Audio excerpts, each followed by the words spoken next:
Graça e paz, meus irmãos, a paz do Senhor Jesus Cristo. Aqui é o intercessor Wellington Lucena, trazendo mais um vídeo de edificação espiritual para este canal. Amém? Bom dia a todos. Shalom. Meus irmãos, hoje eu resolvi gravar um vídeo para esclarecer a dúvida de uma pessoa que entrou em contato comigo e viu que eu agora estou servindo à suficiência de Cristo. E essa pessoa perguntou a mim que ela ficou assim muito fascinada, segundo ela, porque em pouco tempo como eu consegui obter tanta informação a respeito da suficiência de Cristo, já que antes eu acreditava na sã doutrina, nos dogmas e nos preceitos da sã doutrina dos usos e costumes. Então vou explicar para vocês aqui. Como eu já havia falado em outros vídeos, eu me converti em 2009 e na época que eu me converti, eu aceitei, quer dizer, a gente fala aceitar Jesus, mas na verdade é Cristo que nos resgata, né? Então eu vou dizer assim, entre aspas, que eu aceitei Jesus.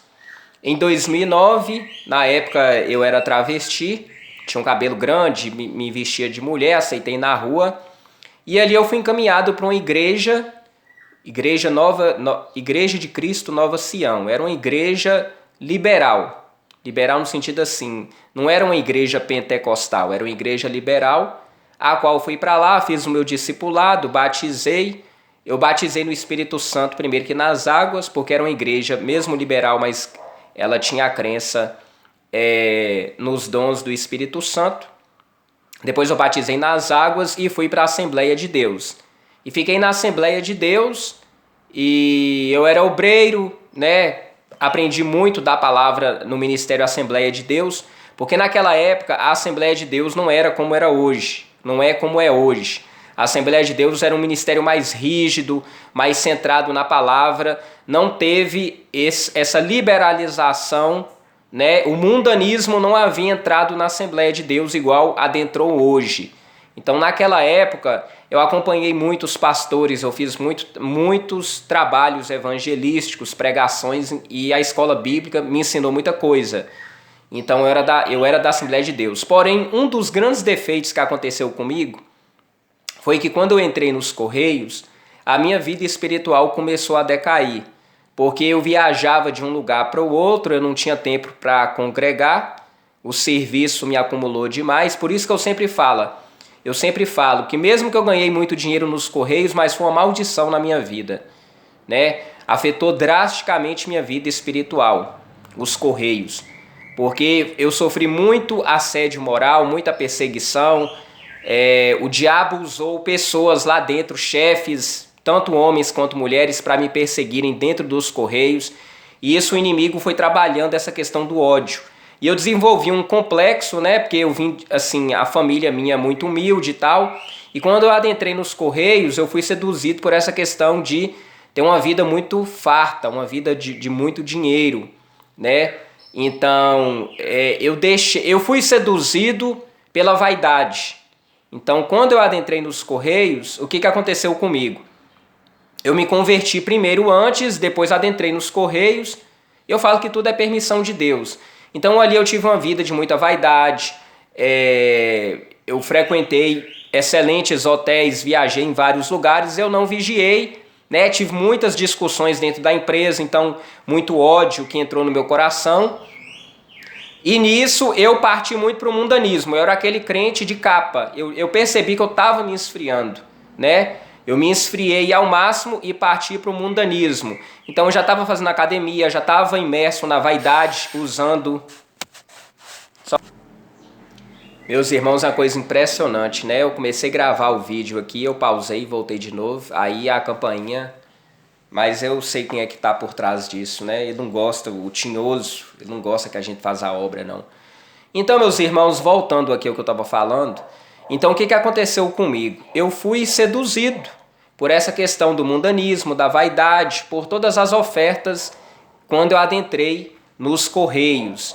Então eu tinha uma vida de muito glamour, porque eu viajava demais, nisso eu acabei entrando na vaidade, entrando em academia, coloquei um cordãozinho de ouro, as roupas que eu vestia, né, roupas de grife e tal.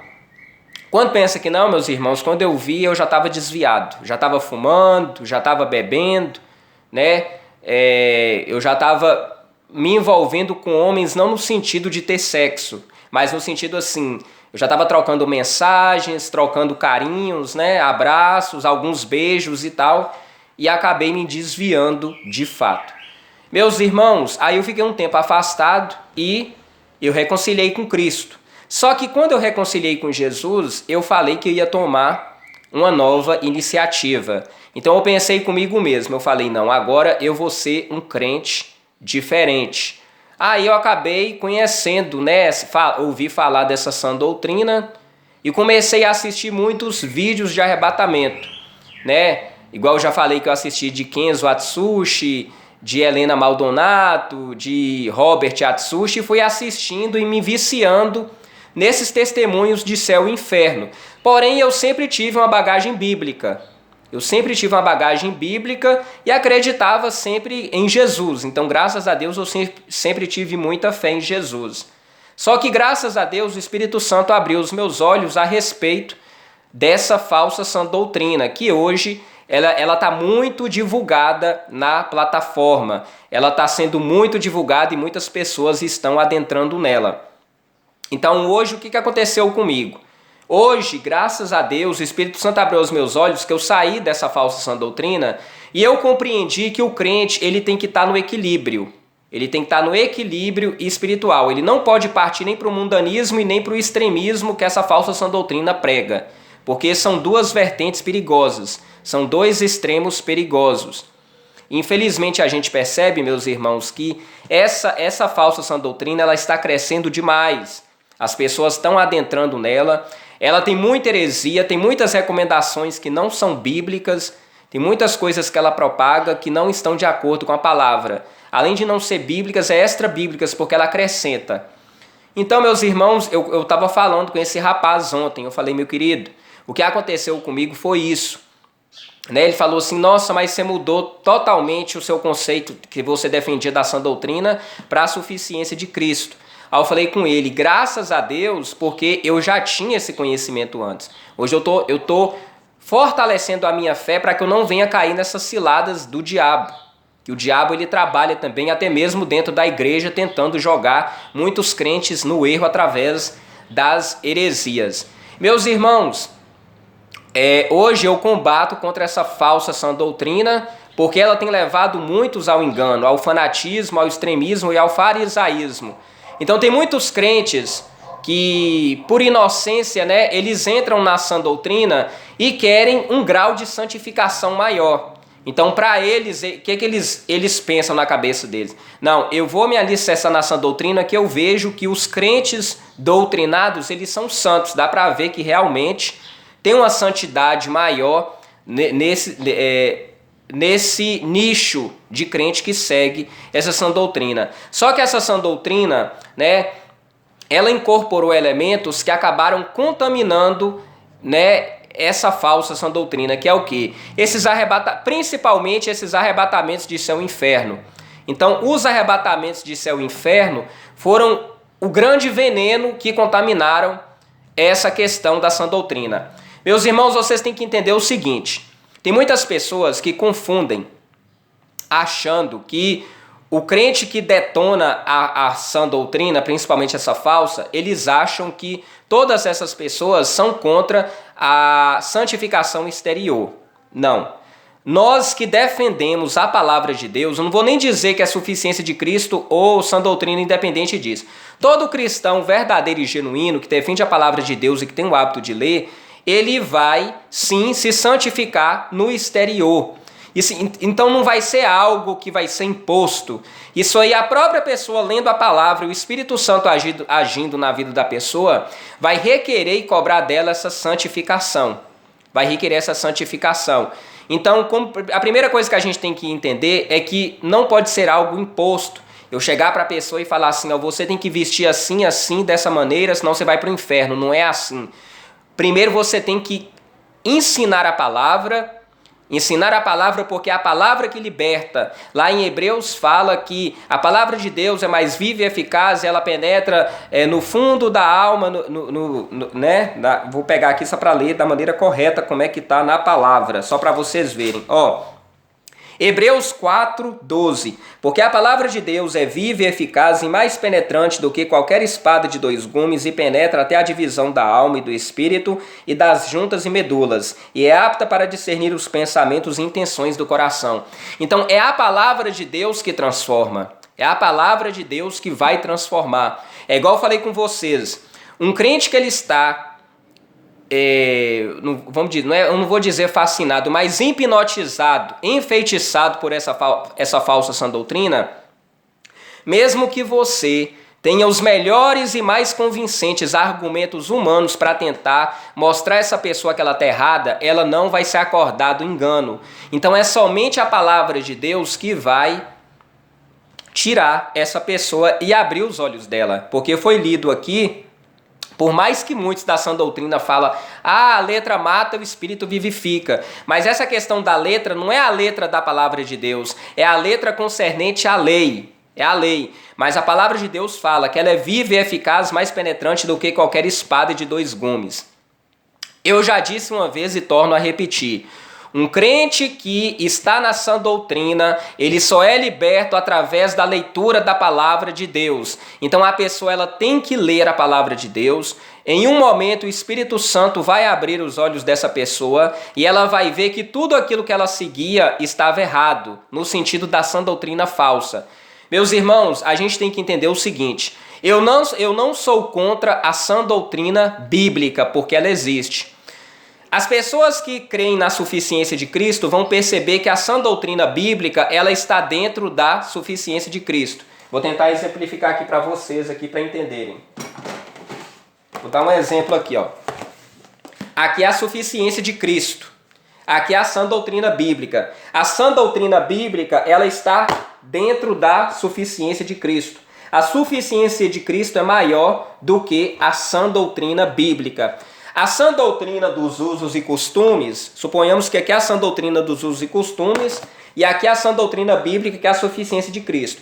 Então a suficiência de Cristo é maior, a sã doutrina bíblica está dentro da suficiência de Cristo, porém a sã doutrina dos usos e costumes, que é a sã doutrina falsa, ela não se encaixa, ela nunca vai se encaixar com a suficiência de Cristo, porque os preceitos que eles defendem são totalmente diferentes. Eu vou dar um exemplo aqui.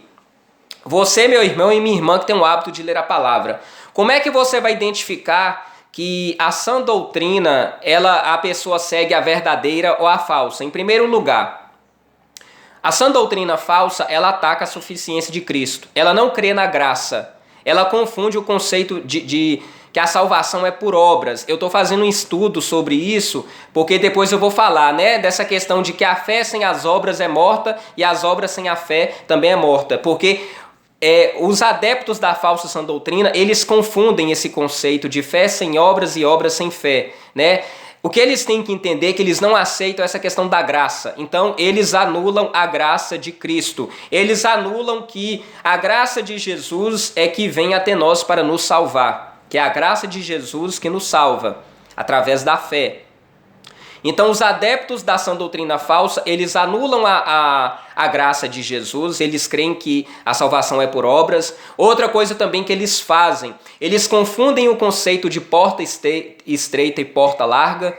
Então, para você identificar quando um crente está na falsa sã doutrina é isso. Eles anulam a graça de Jesus, eles acreditam mais nas obras do que na graça. Eles confundem o conceito de porta larga e porta estreita. E outra coisa que eu percebi há pouco tempo também, eles odeiam os canais de refutação, eles odeiam qualquer pessoa que refutam eles. Por quê? Porque eles enxergam principalmente esses canais como canais de fofoca, canais de oposição, canais de contenda. E qual é o argumento que eles usam? Essa questão da monetização, né? Eles vão falar que esses canais de refutação, tudo deles que eles estão fazendo isso por dinheiro. Então um crente que está dentro dessa falsa sã doutrina, ele anula essa questão da refutação. Mas a própria palavra de Deus fala, lá em 1 Coríntios, Primeira carta aos Coríntios, no capítulo 11, versículo 19, que está aqui, ó, já li até uma vez, mas depois vocês vão lá, ó. 1 Coríntios, capítulo 11, versículo 19, nos diz assim, ó: e até importa que haja entre vós heresias, para os que vos são sinceros se manifestem entre vós. Então, o que acontece? O crente, quando ele acredita na suficiência de Cristo, ele segue a sã doutrina bíblica, né? Nessa questão de santificação do espírito, da alma e do corpo. Porque o crente verdadeiro, ele vai se santificar também pelo corpo. Isso é fato, né? O crente que ele é convertido de verdade, ele vai se santificar pelo corpo. Então aqui fala: e até importa que haja entre vós heresias, para os que são sinceros se manifestem entre vós. Então o crente da sã doutrina bíblica, ele não tem medo de heresias e de ser confrontado, porque ele vai se respaldar na palavra. Agora o crente que está pautado na sã doutrina falsa dos usos e costumes, ele tem um temor terrível, ele tem um medo terrível desses canais de refutação, canais de denúncia. Então qualquer mecanismo que aparece para refutar esses tipos de cristãos, eles vão denegrir, eles falam que é do diabo, então eles têm um medo terrível. Isso é um forte indício que esse crente ele não foi convertido, ele está convencido e está baseado nessa sã doutrina falsa. Eu vou mostrar outra coisa aqui que eu percebi também, que eles fazem muita confusão. Então os crentes da sã doutrina falsa, eles pegam essa parte aqui da palavra de Deus, do Evangelho de Mateus, e fazem uma grande confusão que eu vou mostrar para vocês. No Evangelho de Mateus, no capítulo 11, versículo 25 e 26, aqui ó, a minha Bíblia é toda marcada, viu gente? Só para mostrar para vocês. Versículo 25 e 26. Eu vou mostrar aqui. Fala primeiro sobre o jugo de Jesus. Olha para vocês verem o que os adeptos da sã doutrina falsa, o que eles fazem. Versículo 25. Naquele tempo, respondendo Jesus, disse: graças te dou, ó Pai, Senhor do céu e da terra, que ocultaste essas coisas aos sábios e instruídos e as revelaste aos pequeninos. Sim, ó Pai, porque assim te aprouve. Outra grande característica da sã doutrina falsa que eles fazem, eles pegam muito versículos isolados e interpretam a seu bel prazer. Então eles não pegam o contexto, eles pegam simplesmente um versículo isolado, né, interpretam da forma como eles querem e tentam fazer a sua argumentação através desse versículo isolado.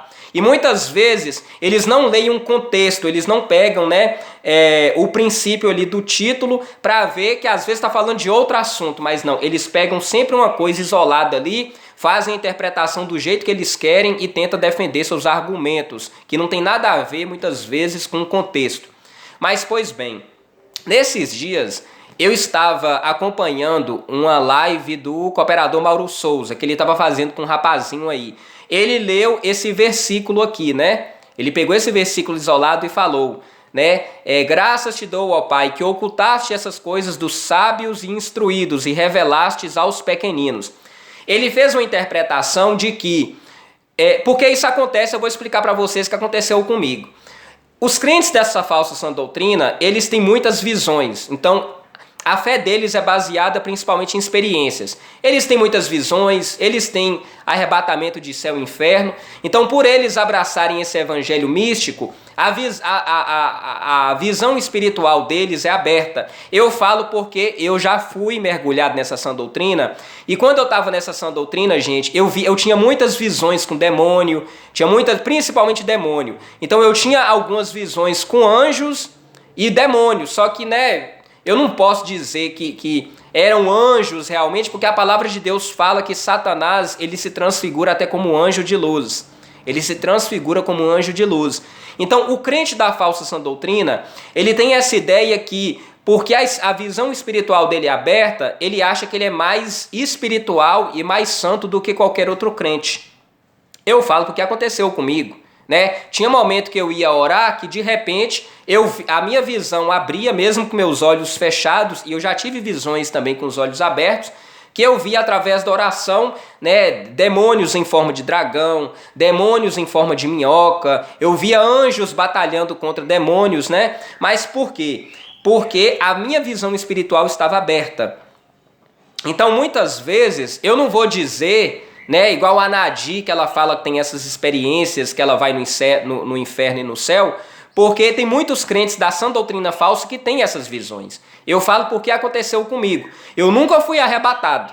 Eu nunca fui arrebatado no céu e inferno. Eu tive arrebatamento de sentido, mas de espírito não, né? Um dia eu estava lá na igreja, Deus é amor, comecei a orar, interceder. Quando pensa que não, eu fui em vários lugares. Eu fui em vários lugares através de sentido, mas eu estava consciente. Então eu vi o meu espírito, né? Eu não me via em espírito, eu via assim como se fosse a visão de primeira pessoa. Eu entrando num lugar com água muito suja, eu vi alguns demônios numa sala mexendo no computador. Então as visões realmente elas são verídicas. Agora a gente não sabe de que procedência ela vem. Eu acredito que é de procedência maligna. Por que eu falo isso? Porque quando eu abandonei essa falsa sã doutrina, misteriosamente essas visões sumiram. Misteriosamente, eu dou graças a Deus porque eu estava num grau de perturbação terrível. Então, muitas vezes eu saía aqui na área da lavanderia, no quintal, para estender roupa, eu via demônios, né, sombras passando pelo céu. Eu via sombras. Muitas vezes eu estava sem fazer nada, a minha visão espiritual, eu com os olhos abertos, ela abria e eu via demônios. Então, eles interpretam totalmente errado. Então, os crentes da falsa sã doutrina, eles têm essas visões e eles acham que, eu sou espiritual, isso é uma dádiva que Deus abriu os meus olhos, que os teólogos e esses que não creem, eles não têm. Mas, irmãos, eu vou ser sincero, eu dou graças a Deus que eu não vejo mais essas coisas, porque isso aí leva a pessoa até a loucura, né? Porque tem pessoas que têm uma sensibilidade no mundo espiritual e se elas não tomarem cuidado, elas ficam loucas. Mas tem gente que já acostumou tanto com isso que ela acha que é normal. Ela ficar vendo demônio, ficar vendo anjo, ficar sendo arrebatado no céu e inferno. Mas vocês podem olhar como é que é a vida dessas pessoas. Elas têm uma vida toda atribulada, uma vida perturbada, né? As coisas não dão bem para essas pessoas. E a palavra de Deus fala que é a palavra que liberta. Não são experiências que libertam. Não são experiências. É tanto que Jesus fala, né? Naquela passagem, vou ver se eu acho aqui, que fala assim, Senhor, Senhor, muitos me dirão naquele dia, não profetizamos em teu nome, não expulsamos demônio e tal. E Jesus fala o quê? Apartai-vos de mim, malditos, para o fogo eterno, né? Porque eu nunca vos conheci. Então a questão dos dons, ela não vai conceder salvação. Eu vou ver se eu acho aqui, meus irmãos.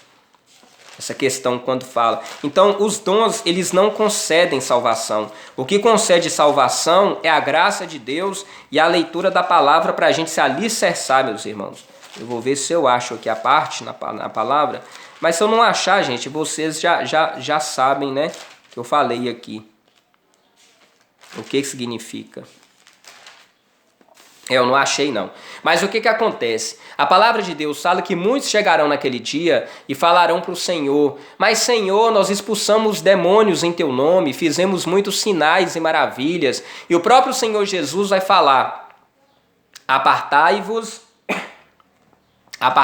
de mim, apartai-vos de mim, malditos, para o fogo eterno, porque eu nunca vos conheci. Então ali é um alerta para esses cristãos que dão muito valor a experiências espirituais, a dons espirituais, que deixam, que em vez de seguir a palavra, são pessoas mais baseadas em dons, em revelações, em profetadas, em visões, em arrebatamentos. Por isso que é o grande perigo. Eu vou ser sincero, meus irmãos, eu dou graças a Deus que eu não tenho mais essas visões. Eu só tive depois a visão de um anjo, depois que eu abracei a suficiência de Cristo, eu tive a visão de um anjo. Eu tive uma visão. Então quer dizer, os dons existem. Os dons, eles existem sim, porque a própria palavra de Deus fala lá em 1 Coríntios. O problema é quando a pessoa ela tem direto, é igual no meu caso. Quanto mais eu estava aprofundado nessa falsa sã doutrina, a minha visão espiritual ela se abria cada vez mais. Então, para muitos, eles acham que eles são mais espirituais do que outros crentes. Mas isso provoca o quê? Uma certa perturbação espiritual. Por quê? Porque tem pessoas que são sensíveis ao mundo espiritual. Tem pessoas que são sensíveis e eles abrem. E eu vi o missionário, o cooperador Maru Souza, falando isso. Ele se vangloriando, né? Interpretando essa parte errada, achando que Eu não duvido que ele tenha a visão aberta, né? Que ele já falou várias vezes no canal dele, que ele já viu, né? Já teve várias experiências. Então ele é um tipo de crente que ele priorizou mais essa questão das visões, das experiências do que a própria palavra. Então tem muitos crentes que caem nesse engano, dão mais valor às experiências do que à própria palavra, porque realmente, meus irmãos, são poucas pessoas que têm essas experiências, são poucos crentes. E quando está nessa falsa sã doutrina, né, o diabo ele explode essas visões e a pessoa, o ego dela se enche. O ego dela se enche e ela acha que ela é mais espiritual que todo mundo pelo fato disso. Mas voltando aqui falando na palavra, meus irmãos, outro conceito também que eles interpretam errado. Eles pegam essa passagem em Apocalipse capítulo 22, versículo 11, que diz assim, ó: quem é injusto, faça injustiça ainda, e quem está sujo, suje-se ainda. Quem é justo, faça justiça, e quem é santo, seja santificado ainda. Então eles pegam esse versículo e tentam, né, se santificar ao máximo para falar que eles são mais santos, que eles são mais espirituais que todo mundo. Por isso que um crente que adota essa falsa sã doutrina, qual é a primeira característica dele? Ele vai dizer, só vai entender quem é espiritual. Só entende quem é espiritual. Eles sempre usam esse jargão, que nem bíblico é. Nem bíblico é, né? Essa questão da espiritualidade, deles acharem que por conta dos dons, eles são mais espirituais. Só que eles não têm um grau de discernimento muito alto, meus irmãos. Eles podem ter muitas experiências, mas o grau de discernimento desses irmãos são muito baixo. Eles não têm, porque a fé deles não é racional. Se eles tivessem uma fé racional e começassem a buscar na palavra de Deus, eles iam ver que tem muita contradição nessa falsa sã doutrina. É igual eu disse, a sã doutrina bíblica, ela defende sim a santificação do corpo. Ela defende a santificação do corpo, não só do espírito e da alma. Então nós que somos verdadeiramente convertidos, a gente não vai, né, apoiar cristãos que andam de qualquer maneira, né? Cristãos que andam igual essas pessoas que são ímpias, vamos dizer assim. Porque o cristão ele tem que ser diferente, ele tem que ter um brilho diferente, ele tem que chegar num lugar e as pessoas têm que reconhecer nele ou nela algo diferente. Porque se a pessoa é crente para ser igual quando estava no mundo, meus irmãos, então não houve uma transformação na vida dessa pessoa. Tem outra coisa também que causa muita confusão que os crentes da sã doutrina fazem, né? Porque como já foi dito, existem duas sã doutrinas que são pregadas. A mínima que é pregada é a bíblica. Então, existe a sã doutrina bíblica, que geralmente ela não é pregada, mas a sã doutrina dos usos e costumes, que é a falsa, ela é largamente pregada. Lá em 2 Timóteo, no capítulo 4, no versículo 3, tem muita confusão sobre isso aqui, ó. Porque virá tempo em que não sofrerão a sã doutrina, mas tendo comichão nos ouvidos, amontoarão para si doutores conforme as suas próprias concupiscências, e desviarão os ouvidos da verdade, voltando às fábulas. Mas presta atenção numa coisa, se a gente pegar o contexto, aqui eu li um versículo isolado. Quando a gente pega um contexto, olha o que fala aqui antes, ó. O início do capítulo 4. Conjuro-te, pois, diante de Deus e do Senhor Jesus Cristo, que há de julgar os vivos e os mortos na sua vinda e no seu reino. Olha agora o que fala, ó. Que pregues a palavra, instes a tempo e fora do tempo, redarguas, repreendas, exortes com toda longanimidade e doutrina. Então está dando ênfase aqui, meus irmãos, à palavra. Que pregues a palavra, instes a tempo e fora de tempo, redarguas, repreendas, exortes com toda longanimidade e doutrina. Porque virá tempo em que não sofrerão a sã doutrina, mas tendo comichão nos ouvidos, amontoarão para si doutores conforme as suas próprias concupiscências. Então a verdadeira sã doutrina ela está baseada na palavra de Deus. Ela defende sim a santificação do espírito, da alma e do corpo. Então é mentira quando dizem por aí alguns canais que falam que o crente baseado na sã doutrina bíblica, falando que não defende a santificação do corpo, porque defende sim, porque a própria palavra de Deus fala, porém não é uma coisa imposta, a gente ensina, mas não obriga, e quem vai convencer é o Espírito Santo. Amém, meus irmãos? Futuramente eu vou continuar falando mais a respeito desse assunto. Que todos vocês fiquem na santa e gloriosa paz do Senhor Jesus Cristo.